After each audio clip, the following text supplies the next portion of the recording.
Tujye kwakira umunyarwenya witwa Kadudu, ladies and gentlemen, umwe mu bakobwa bari kwitwara neza muri Gen Z. Amashyi cyane twakire Kadudu.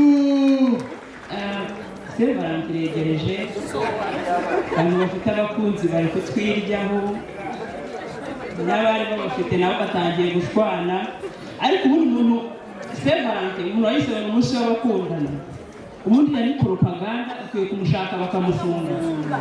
Sevarante ni umunsi w'urukundo, ni ukuvuga ngo yaba ari umuntu abantu ukunda cyangwa se ibyo ukunda. Ni ukuvuga ngo kuri Sevarante ntihazagire umuntu ugustresa.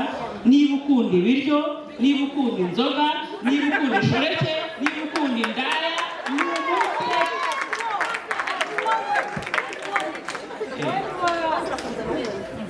noneho akaye gukunze ufite nawe akaba udafite umukunzi. Ihoze nk'umukobwa ufite umuhungu ngo mukundana arya akabuno k'inkoko.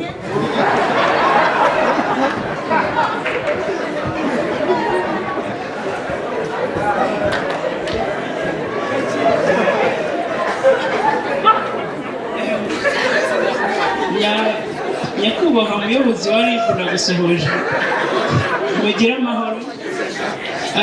Mwebwe ufite imyaka isa n'igihe hejuru cyane, mwebwe mukiga wasangaga niba mwicaye muri kaminuza n'urungano rwawe cyangwa se n'abo mwigana muri kuganira ku mategeko, muri kuganira ku itegeko rishya ryaje n'aho iterambere rigeze. Niyo mpamvu mwanagize n'ubwenge mutubwira ingingo ukumva ni sawa, n'itegeko mukaba musobanukiwe, amategeko ya kera n'amashya mukaba mufite amakuru.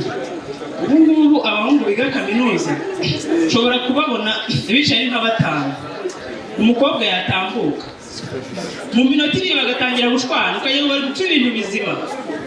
Wabegeye kumva bari gupfa pozisiyo ngo wapisha ngo kere kuri uhereye inyuma ngo kere kugize gutya ngo kere.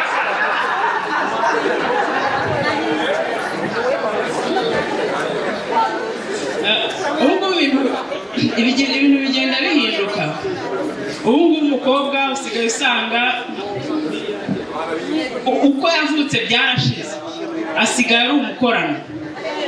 Ubu ngubu usigaye ubona umukobwa yaragiye aribazisha, ikibuno kirabaje, mu nda harabaje, ingoyi zirabaje, ibitsike birabaje. Ibitsike n'ingoyi ntabwo zano bitandukanira, gusa byose biba ku maso. Ugasanga ibintu inzara ziteye izindi. Mbambona ari igihe kizagera noneho bikaba ibintu bisanzwe tukabyakira mu muco. Ugasanga nko mu bukwe bagiye gusaba nk'umugeni, basaza bavuga amagambo, waje gusaba akavugana n'uwo yaje gusabaho. Ugasanga nka muzehe umwe Pazo yicaye aha n'abasaza bazaba barahindutse. Ugasanga muzehe Pazo na muzehe Shafi barahaga baje gusaba umukobwa.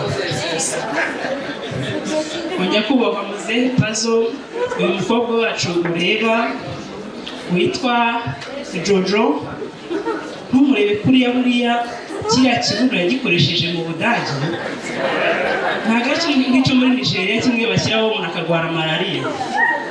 Ati kandi nturebe buriya biriya bitsike byo ntabwo byavuye kure cyane n'ibyo hirya mu Bugande.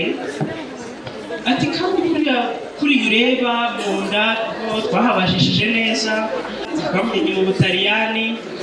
Tiburi uko umureba buriya yaranariboye, ariko utagira ngo ni ibintu byoroshye. Abariya maribori yo ni amarundi. Ati ariko ntabwo umukobwa wacu yabaye umunyamahanga ngo yibagirwe umuco, ziriya mpfundiko n'izibyumba.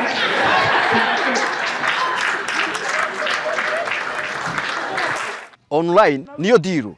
Muraho neza. Ubu ngubu Samsung 250 iramenyesha ko online ariyo diru.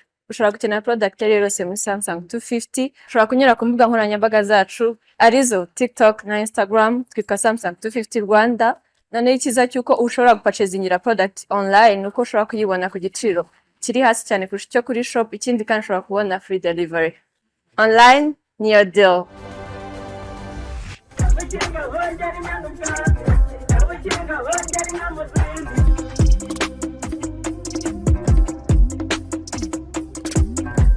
kinga bongera inyana ubwatsi